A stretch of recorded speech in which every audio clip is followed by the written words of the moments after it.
Nama saya Arif Saifuddin, umur 23. Perkenalkan, nama saya Muhammad Dani Zakwan, umur saya 17 tahun, saya penyandang hemofilia A.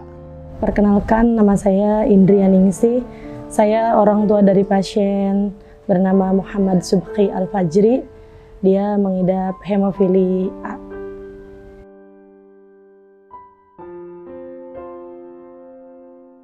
Hemofili adalah gangguan pembekuan darah akibat kekurangan faktor pembekuan darah dikarenakan kelainan genetik.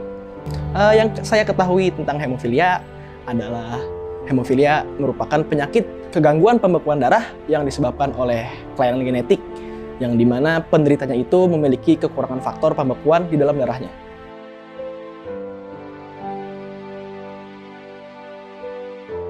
Dari kecil, karena keluarga itu pun cuman nebak saja karena ibu. 5 tahun saya masuk sekolah dan di situ saya awal gejala bengkak kaki, lutut, dan siku, dan juga pendarahan gusi. Dan keluarga pun seringkali periksa di klinik, rumah sakit, tapi belum ada obatnya. Dan setiap hari pun cuma bisa aktivitas biasa. Apabila bengkak pun cuma dikasih obat pereda. Sampai tahun 2012 saya jatuh dan lutut bengkak besar, dan saya pun diperiksa di rumah sakit Jenun, Palimanan, dan di sana saya diperiksa dan dicek, ternyata tidak ada obatnya, dan disarankan untuk pergi ke rumah sakit Jakarta, namun jarak dan biaya pun tidak ada. Saya pun dan keluarga pulang dan beraktivitas biasa, walaupun sering sakit, bengkak, itu pun dikasih obat pereda sakit. Sampai tahun 2017, keluarga ingin tahu apakah benar saya memiliki hemofili atau tidak. Dan keluarga sudah ada biaya yang cukup. Saya dan keluargaku berangkat ke rumah sakit Hasan Sadikin, dan di sana saya diperiksa, dan di sana dicek saya didiagnosa hemofili A faktor 8. Saya menderita hemofili dan terdiagnosisnya pada umur 5 tahun. Pada umur 5 tahun saya itu gusi saya berdarah, dan dalam jangka waktu seminggu pendarahan di gusi saya itu tidak berhenti-berhenti, dan orang tua saya memeriksakan saya ke dokter dan disarankan untuk melakukan pengecekan lebih lanjut di lab. Karena pada saat itu pemeriksaan lab hanya bisa dilakukan di daerah, orang tua saya membawa saya ke RSCM, dan setelah dilakukan pemeriksaan lab dan hasilnya keluar, saya didiagnosis menderita hemofilia A. Awalnya anak saya itu usia 10 bulan, dia jatuh, bibirnya sobek, berdarah nggak berhenti-berhenti sampai kurang lebih 1 minggu. Akhirnya dibawa ke rumah sakit di Cirebon, sampai sana tetap nggak bisa berhenti. Terus dokter mencurigai adanya suspek hemofili. Kemudian anak saya dirujuk ke RSAS di Bandung. Akhirnya nyampe Bandung, kita dicek faktor 8, dan hasilnya positif hemofili A sedang.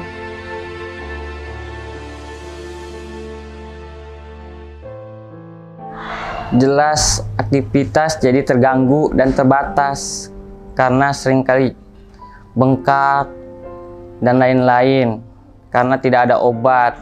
Di situ pun saya sekolah sampai SMP.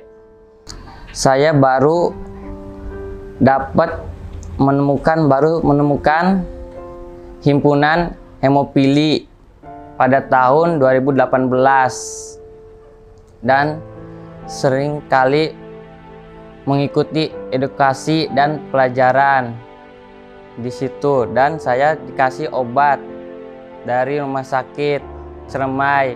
Saya pun sering berobat rutin karena saya membutuhkannya, dan rumah sakit pun selalu ada dengan pelayanan terbaik di saat saya sakit ataupun tidak. Dampak untuk kehidupan sehari-hari, mungkin menurut saya dampak di kehidupan saya itu di aktivitas fisik ya, terutama itu paling utama dampaknya. Dan selain itu menurut saya yang saya rasakan kurang ada lagi selain di aktivitas fisik, dan solusinya kita bisa melakukan aktivitas fisik seperti orang normal, namun dengan kontrol diri, seperti kapan kita harus berhenti melakukan aktivitas fisik yang terlalu berat bagi tubuh kita, dan kapan kita harus suntik obat untuk profilaksis untuk menunjang aktivitas fisik kita di hari-hari lainnya. Dampaknya ya sangat berpengaruh. Misalkan aktivitasnya tidak seperti anak normal yang terbatas gitu. Kalau anak normal kan bisa bebas ngapain aja. Kalau anak saya tentunya tidak seperti anak normal, kegiatannya ya harus dibatasi karena jika berlebihan berpengaruh ke kondisi fisiknya. Solusinya paling memberi batasan ke anak saya untuk tidak terlalu bebas bermain.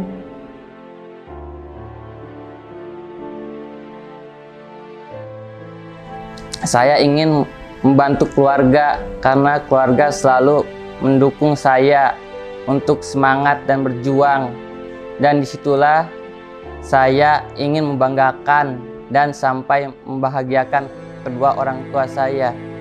Yang memotivasi saya sebagai penyandang hemofilia adalah orang tua saya ya, terutama orang tua saya ingin sekali melihat saya sehat, dan saya juga ingin menggapai cita-cita saya yang belum tercapai.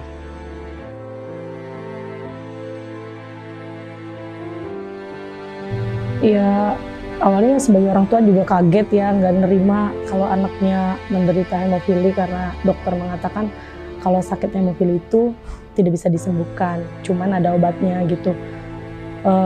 Mau tidak mau sebagai orang tua harus kuat gitu karena demi anak gitu, dan menjelaskan kepada anak karena anak saya waktu itu masih kecil belum mengerti gitu, jadi cara menjelaskannya perlahan gitu. Dek, kalau adek tuh nggak bisa main lari-lari seperti anak lain karena kalau jatuh kan suka bengkak gitu, sakit, kalau berdarah nggak bisa berhenti.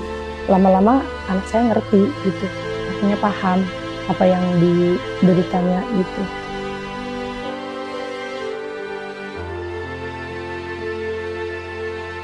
Anak saya kadang 1 bulan 2 kali udah bosen gitu, karena kenapa sih harus disuntik terus gitu, sakit, capek, ngantri gitu ya.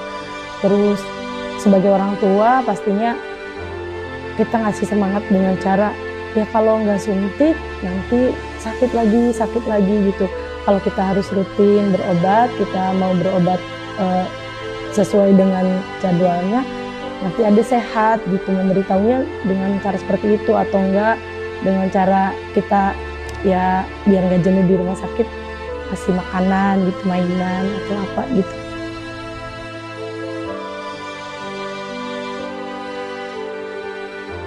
Teman-teman hemofili jangan berkecil hati. Hemofili bukan halangan untuk mencapai cita-cita. Tetap semangat. Oke, untuk teman-teman hemofilia, hemofilia bukanlah batasan untuk kita melakukan aktivitas seperti orang normal. Yang kita perlukan hanyalah kontrol diri, seperti terapi rutin yang kita lakukan secara rutin, dan juga profilaksis yang dilakukan untuk menunjang aktivitas fisik kita. Untuk teman-teman hemofilia, tetap semangat beraktivitas.